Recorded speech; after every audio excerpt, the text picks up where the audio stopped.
ऐसा ही मामला अब्दुल कलाम के साथ हुआ है इस देश में।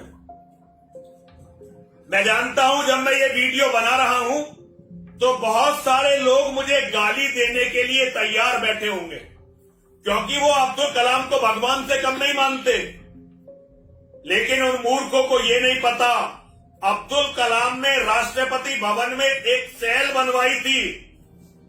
तुम जिसे धर्मनिरपेक्षता की मिसाल बताते हो ना, उस अब्दुल कलाम ने राष्ट्रपति भवन में, और ये आप आरटीआई से मालूम कर सकते हैं कि मैं सच बोल रहा हूं या झूठ बोल रहा हूं।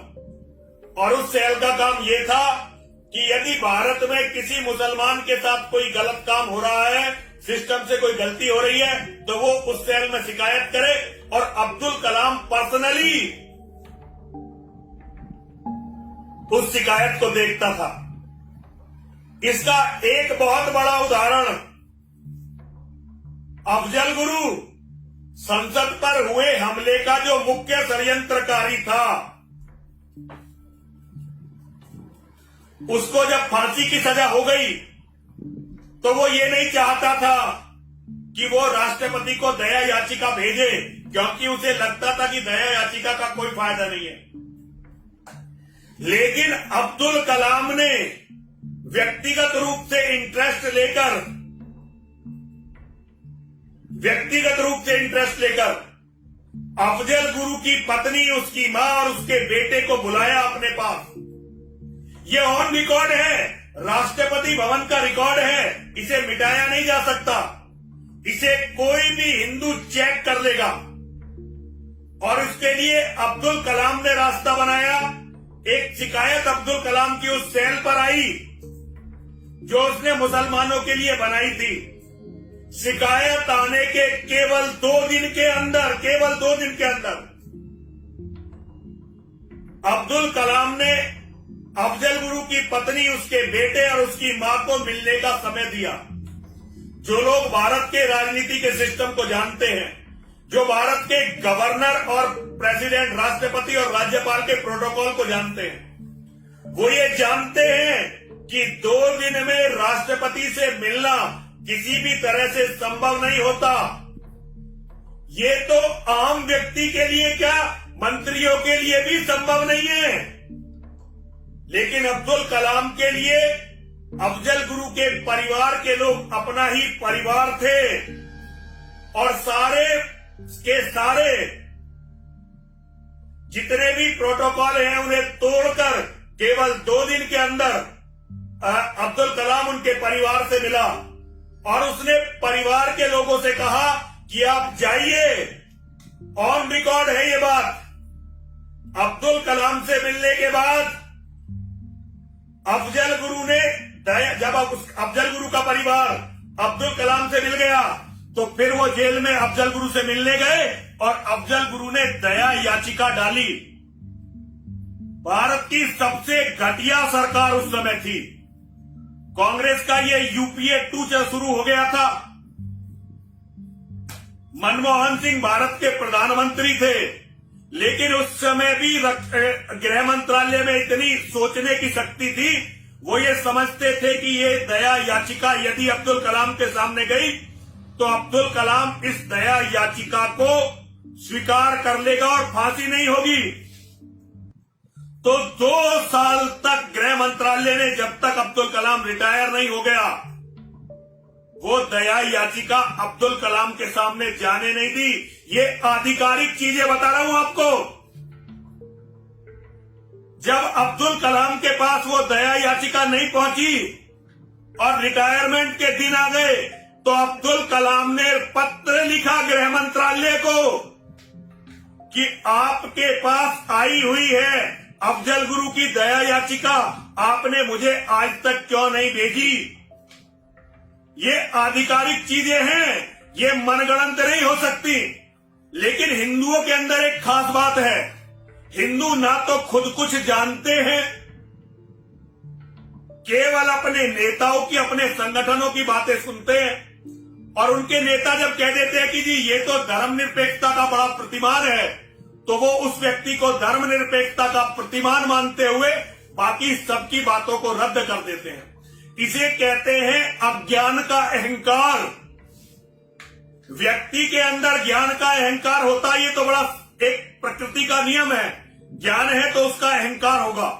लेकिन हिंदू कौम वो है जिसे अपने अज्ञान का अहंकार है, जो अपने मूर्खतापूर्ण अज्ञान पर अहंकार करती है। कल मैंने अपने फेसबुक पर यह लिखा था कि पाकिस्तान के एटम बम में अब्दुल कलाम का बहुत बड़ा हाथ है। बहुत सारे लोग बिफर गए, कह रहे हैं जी ये तो चीन ने दिया है पाकिस्तान को एटम बम की तकनीक। अरे मूर्खों, तुम्हें पता नहीं है, चीन ने तो आज तक किसी देश को एक प्लग बनाने की भी तकनीक नहीं दी। पाकिस्तान को एटम बम बनाने की तकनीक कैसे देगा? वो तुम्हारी तरह मूर्ख नहीं है। चीन पाकिस्तान में जितना भी काम कर रहा है उसके बदले पाकिस्तानियों को गुलाम बना रहा है। अगर उन्होंने एटम बम दिया होता पाकिस्तानियों को तो अब तक सारा पाकिस्तान वो गुलाम बना चुके होते। वो तुम्हारी तरह भाईचारा नहीं निभाते इन भाईजानों का। वो अपने लोगों को इनका चारा नहीं बनाएंगे, बल्कि वो इन मांसाहारी राक्षसों को निगल जाएंगे। जब अब्दुल कलाम राष्ट्रपति नहीं रहा तो अब्दुल कलाम एक बार अमेरिका गया और अमेरिका में उसकी नंगी करके तलाशी हुई। नंगी करके उसकी तलाशी हुई। भारत में उस समय यूपीए की सरकार थी। मनमोहन सिंह को, सोनिया गांधी को एक मुसलमान का अपमान बहुत बुरा लगा और उन्होंने आधिकारिक रूप से अमेरिका की सरकार को इसकी आपत्ति दर्ज करवाई। इसकी आपत्ति कि भाई ये हमारा पूर्व राष्ट्रपति है, भारत रत्न है, वैज्ञानिक है, आप इसका अपमान नहीं कर सकते। बहुत जल्दी अमेरिका की सरकार ने 124 फाइलें भारत के विदेश मंत्रालय के सामने रखी। उन्होंने कहा तुम्हारे लिए ये व्यक्ति कुछ भी हो, लेकिन हमारी फाइलों में ये आतंकवादी पाकिस्तान का सरपरस्त और पाकिस्तान के एटम बम का फादर है। इस बात को टॉप पर बैठे हुए सभी लोग जानते हैं अच्छी तरह से, लेकिन पूरे देश में आपको ये बात कहते हुए मेरे सिवा कोई नहीं मिलेगा, कोई नहीं मिलने वाला। आज के 10 साल बाद जब मेरी बातों का एनालिसिस होगा, मुझे तो आतंकवादी मार देंगे पक्का, क्योंकि भारत के अंदर हिंदुओं की सबसे कट्टर आवाज यति नरसिंहानंद सरस्वती सारी दुनिया के आतंकवादियों के निशाने पर है। मुझे तो मरना ही है, लेकिन तुम जो लोग मुझे गलत बता रहे हो, कभी मेरे तथ्यों की जांच करके देखना। मेरे तथ्यों की जब जांच करके देखोगे तो सब कुछ फट जाएगा, एकदम किल्ली निकल जाएगी। क्योंकि तुमने जिसको आधार बनाकर ये बताया है कि मुसलमान सबसे अच्छे होते हैं, वो भारत के सबसे बड़े जिहादियों में से एक था, सबसे बड़े जिहादियों में। लेकिन हिंदुस्तान में हम हिंदुओं पर 800 साल की मुसलमानों की गुलामी इस कदर हावी है कि हम मुसलमानों को जबरदस्ती धर्मनिरपेक्ष होने का सर्टिफिकेट देते रहते हैं, उन्हें पैसे देते रहते हैं। कभी भी बहुत सारे लोग कहते हैं कि ये गीता पढ़ता था अब्दुल कलाम, मैं भी मानता हूं गीता पढ़ता था। अरे क्या जाकिर नाइक गीता नहीं पढ़ता? कभी जरा पता करके देखो, दारुल उलूम देवबंद का जो भी विद्वान होगा, जो भी उनका आलिम होगा, जो भी उनका फाजिल होगा, सब गीता और वेद पढ़ते हैं। तभी तो वो जानते हैं कि हमारी कमी क्या है, हमें मूर्ख कैसे बनाया जा सकता है।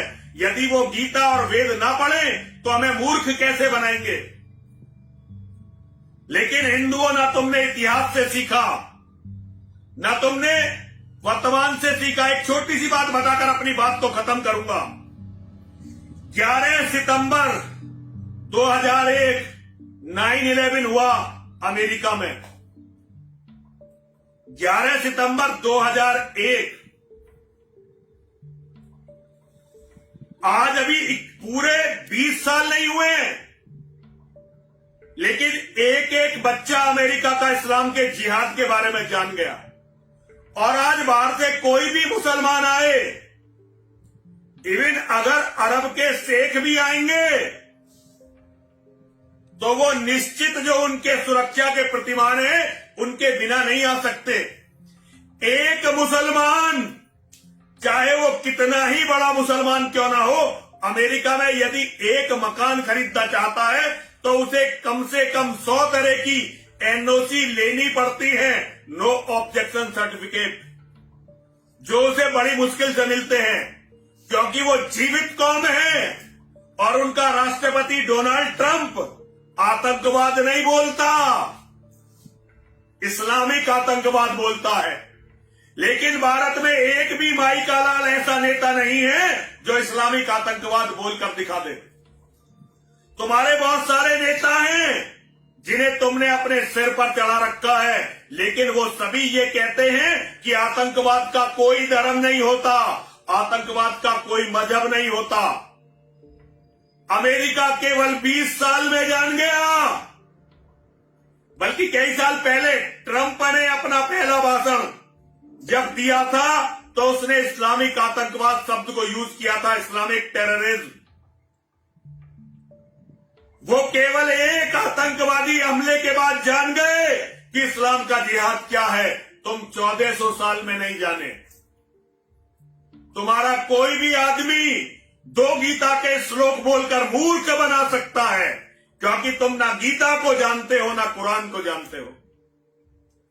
मैं भारत के सभी कट्टर हिंदू कहने वाले लोगों से कहना चाहता हूं, तुम कट्टर हिंदू कम हो, पाखंडी ज्यादा हो। और ये अच्छी तरह से समझ लो, मुसलमान जो कुरान, कोई ऐसा दिन अब्दुल कलाम की जिंदगी में नहीं था जिस दिन अब्दुल कलाम ने नमाज ना पढ़ी हो। उसकी जीवनी को चेक कर लेना। हाँ, ये बात है कि वो शाकाहारी था, ये बात जरूर है कि वो शाकाहारी था, लेकिन अगर वो शाकाहारी नहीं होता तो कैसे उसे पद्म विभूषण मिलता, कैसे पद्म भूषण मिलता, कैसे भारत रत्न मिलता, और कैसे वो तुम सबको मूर्ख बनाकर पाकिस्तान का एटम बम बनवा पाता, भारत का राष्ट्रपति बनता। और एक बात और याद रखना, डीआरडीओ के जो वरिष्ठ वैज्ञानिक हो, जरा उनसे पता करना, इसरो के और डीआरडीओ के, जब इसका पूरा सवाब पर था इसका रुतबा, कितने भारत के वैज्ञानिकों की निर्मम हत्याएं, जिनके केस नहीं चले, जिन पर देश में चर्चा नहीं, कितनों की हत्याएं हुई हैं, जरा हिंदुओं से पता करना। और उसके बाद मुझे गाली देना। मुझे गाली देना तो स्वाभाविक है, क्योंकि मैंने उस कौम की आवाज उठाई है जो कौम सोई हुई नहीं है, जो कौम मर गई है और मरने के बाद जिसकी लाश भी सड़ रही है, बदबू मार रही है। आज सारे हिंदू उस बदबू मारती हुई लाश के कीड़े हैं, क्योंकि वो केवल अपनों को गाली दे सकते हैं, केवल अपनों से लड़ सकते हैं, और अपनों में भी उसमें जो उनके लिए लड़ते लड़ते मिट रहे हैं। वफादारी, धर्मनिष्ठा और अपने धर्म के प्रति समर्पण, ये इस कौम से खत्म होता जा रहा है। लेकिन फिर भी मेरे बच्चे, मेरे शिष्य जो मुझ पर विश्वास करते हैं, जो मेरी बात मानते हैं, एक दिन देखना हिंदुओं, वो विजय प्राप्त करेंगे और सारी परिस्थितियों को बदल देंगे। मैं यति नरसिंहानंद सरस्वती पूरी जिम्मेदारी के साथ आप सबको बताना चाहता हूं, ये कुछ भी कर लें, लेकिन अंतिम जीत सनातन धर्म की होगी। लाखों करोड़ों कलाम आएंगे, लाखों करोड़ों अफजल गुरु आएंगे, लेकिन नरसिंहानंद के शेर जिस दिन जाग जाएंगे, नरसिंहानंद के बच्चे जिस दिन नरसिंहानंद की बात को समझ जाएंगे, उसके बाद देखना इन कुत्तों के, इन सियारों के, इन गीदड़ों के, जो अपने आप को शिकारी समझ बैठे हैं,